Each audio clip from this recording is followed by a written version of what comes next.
शांति बना लो, शांति ये काम हुआ करते हैं।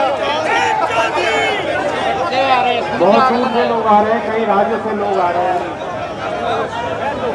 सोनीपत जिले में पहली बार इस प्रकार के विशाल सामाजिक मंच पे मुझे आने का अवसर मिल रहा है। मेरी दादी जी सोनीपत जिले की थी। चौधरी चरण सिंह जी आपके अपने रहे। चौधरी अजीत सिंह जी को आपने बहुत करीब से देखा होगा। आज मुझे भी अवसर मिल रहा है। हरियाणा वीरों की भूमि है, क्रांति की भूमि है।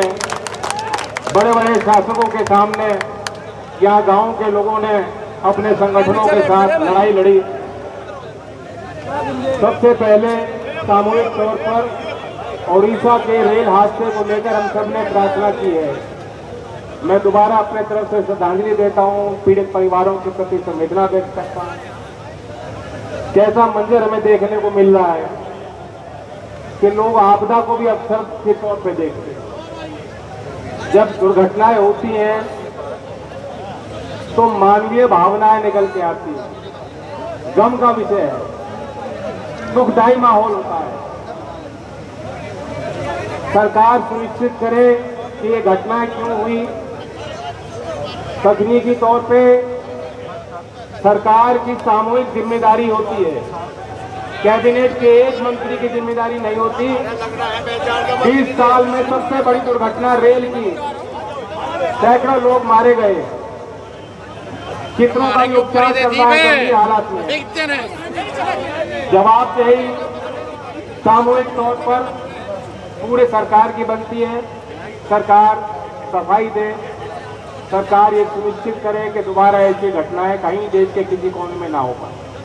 पहले तो ये मांग इस मंच के माध्यम से करना चाहता हूँ। बहुत सम्मानित हमारे मंचासीन उप राज्यपाल रहे चौधरी सतपाल जी भी यहाँ मौजूद हैं, जिन्होंने बहुत मुखर होके हमारे बहन बेटियों की आबरू की रक्षा की बात कही है और आपको आह्वान किया है, जिनके आह्वान पे आप इतनी यहाँ बड़ी संख्या में पहुंचे।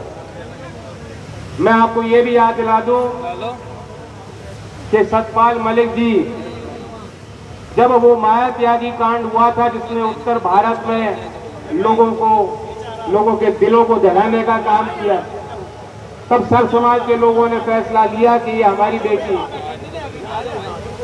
और उसकी उस अत्याचार के खिलाफ जेल भरो मूवमेंट आंदोलन की शुरुआत चौधरी साहब ने की।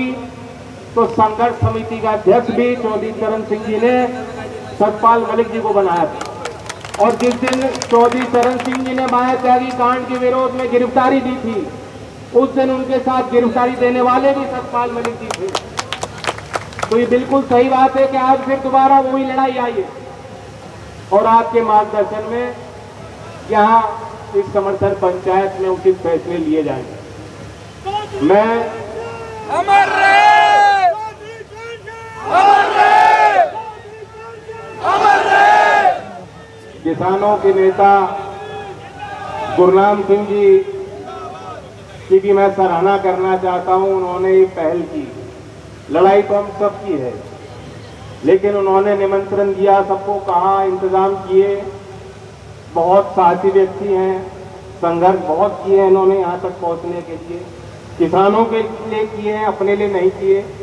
मैं उनको कहूँगा कि लहरों से डर के नौका पार नहीं होती, कोशिश करने वालों की कभी हार नहीं होती।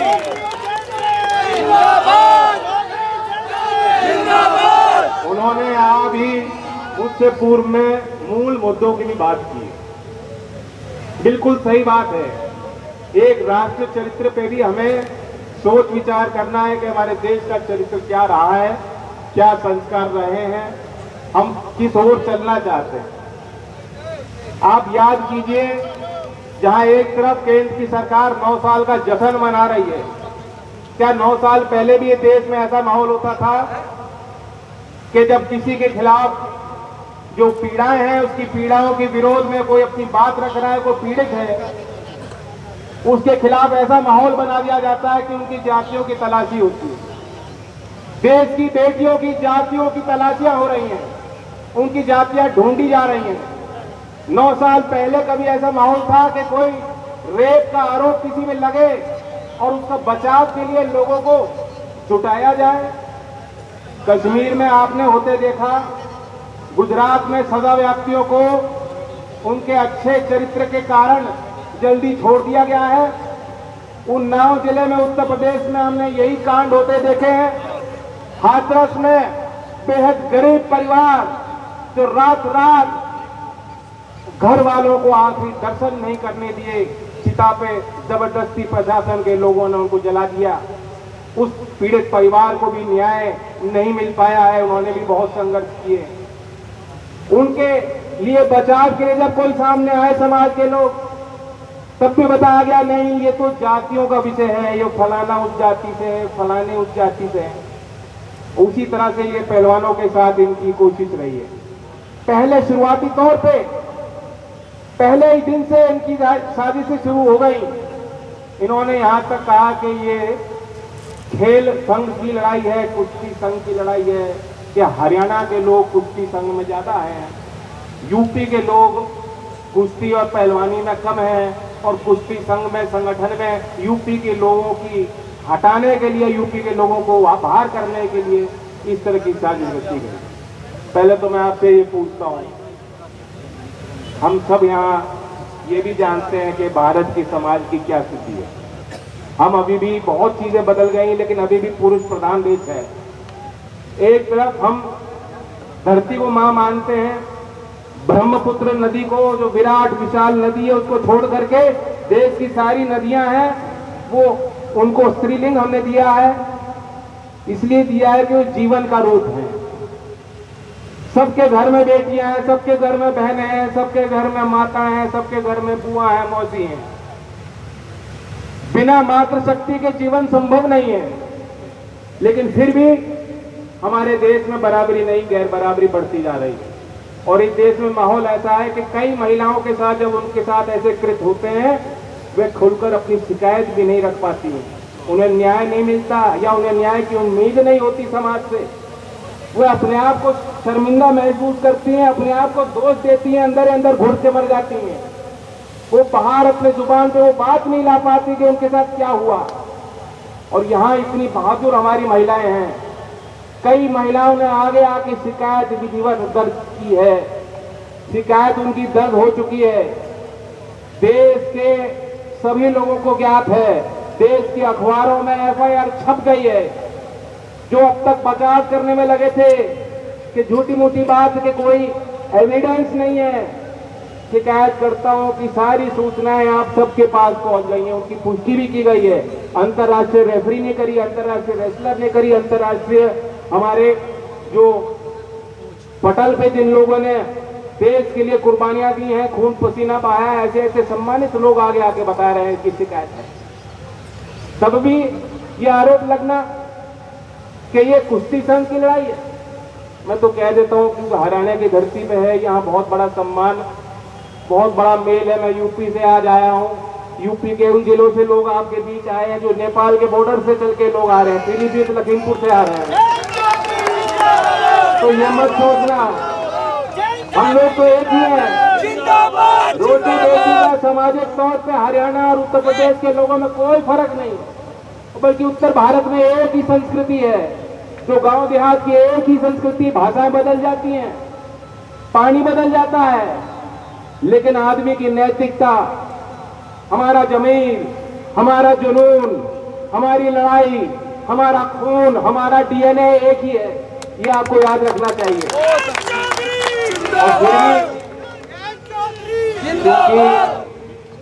यहाँ सभी राजनीतिक पार्टियों के लोग आए, प्रतिनिधि आए, अपने तरीके से वो साथ भी हैं खेल इनके खिलाड़ियों के साथ। हमारे हनुमान जी यहाँ नहीं है, वो भी बयान दे रहे हैं, लगातार कर रहे हैं राजस्थान में। चंद्रशेखर जी यहाँ आपके बीच आए, मैं आया हूँ, विभिन्न पार्टी के प्रतिनिधि हैं। दीपेंद्र हुड्डा जी नहीं है, मैं भी उनसे लगातार बात करता हूँ, वो भी लगातार बातचीत कर रहे हैं, वे भी लगातार चिंतित हैं। जंतर मंतर में भी कई बार गए और उनके पिताजी ने यहाँ मुख्यमंत्री रहते खिलाड़ियों के मान सम्मान के लिए बहुत प्रयास किए और खेल नीति व्यवहारिक बनाई थी। फिर भी अगर कोई आरोप लगा रहा है कि कुश्ती संघ की लड़ाई है, बहन बेटियों के आबरू की लड़ाई नहीं है, मैं तो उन्हें कह देता हूँ हरियाणा वाले भी पीछे हट जाओ और यूपी वाले भी पीछे हट जाते हैं। ये देश में एक प्रतिभाशाली नौजवान है जैसा, उसी को बना दो अध्यक्ष। हमने कहते हैं बहुत बढ़िया उनका खिलाड़ी है, उन्हीं को तक बना दो, कोई खिलाड़ी भी आपत्ति नहीं करेगा। लड़ाई बहुत बड़ी है, कहां ले जा रहे हो उस बात को? क्या मतलब है इन बातों? मैं सार्वजनिक तौर पर कह चुका हूं, आज इस मंच से फिर कहता हूं, ये कोई राजनीतिक लड़ाई, हमारे आपस की झगड़े की लड़ाई की बात नहीं है। मैं अपने पार्टी का राष्ट्रीय अध्यक्ष हूं, लेकिन राष्ट्रीय अध्यक्ष बाद में हूं। मैं राज्यसभा का सदस्य हूं आपके आशीर्वाद से, लेकिन राज्यसभा की सीट बाद में है। मैं पहले भाई हूं अपनी बहनों का।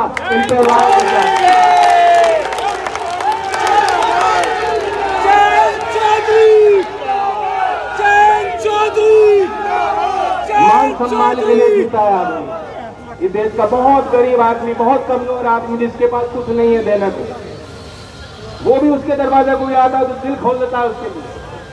पूरी लड़ाई मान सम्मान की है। जिस समाज में, अगर समाज में हम जीवंत समाज और सभ्य समाज का हिस्सा है, आप ये जानते हैं कि जिस तरह हमारे शरीर में अपने आप को ठीक करने की एक शक्ति होती है, उस शक्ति की सीमाएं होती हैं। ज्यादा बड़ा घाव लग गया तो आपको उपचार कराना पड़ेगा, लेकिन आपके शरीर के अंदर भी वो शक्तियां हैं कि जब कोई कीटाणु आता है तो उसका वो मुकाबला करती है। उसी तरह जीवंत और सभ्य समाज के अंदर भी खूबी होती है कि समाज के अंदर जो बुराइयां हैं, जो कुरीतियां हैं, जो समस्याएं हैं, हम लोग समय समय पर बैठ के चर्चा करके जो भी रोग लग रहे हैं उन रोग को दूर करें।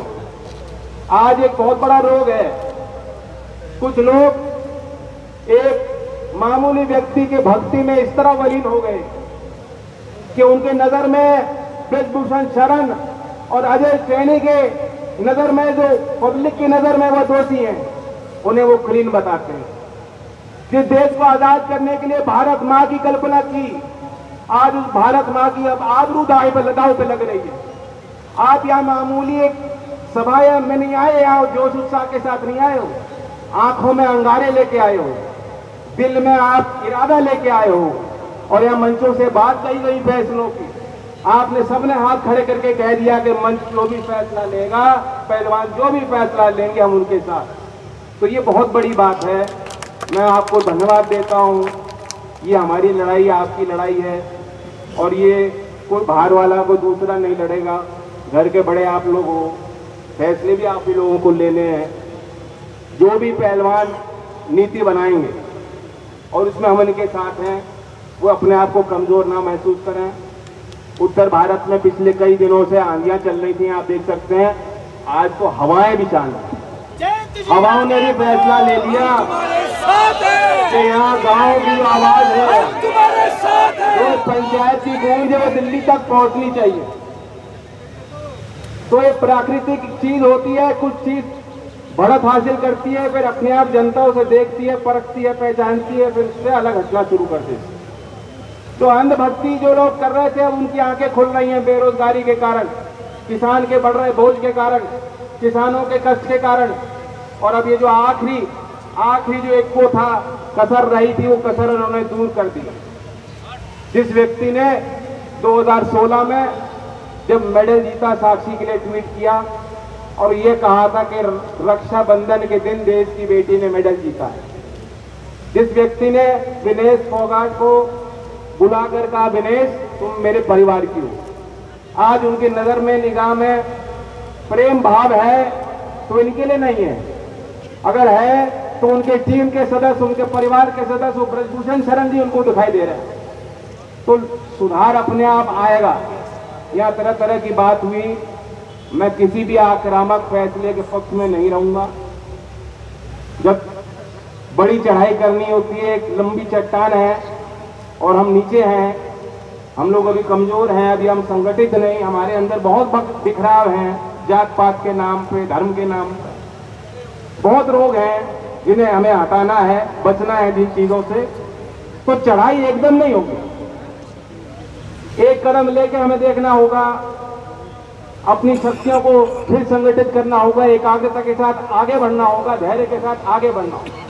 मैं पहलवानों को भी कहता हूं, आप ये मत सोचिएगा कि एक पंचायत हो जाएगी, वो फैसला हो जाएगा और आपके हित में सरकार जो आज सोई हुई है वो जाग जाएगी। ऐसा नहीं है। इस सरकार की नीति है, जनता लाख बार कह दे, ये अपनी आंख जानबूझकर इन्होंने बंद रखी है। जब इन्हें आपकी जरूरत होती है, आपको बगल में रखकर इन्हें को लाभ दिखाई देता है तो बिना न्योता दिए आपको हाथ पकड़ के लाते हैं। आज जब आपको इनकी जरूरत है तो आपको जो आपने इनकी तरफ हाथ बढ़ाया तो देख नहीं रहे, आपके आंसू की तरफ इनकी निगाह नहीं जा रही।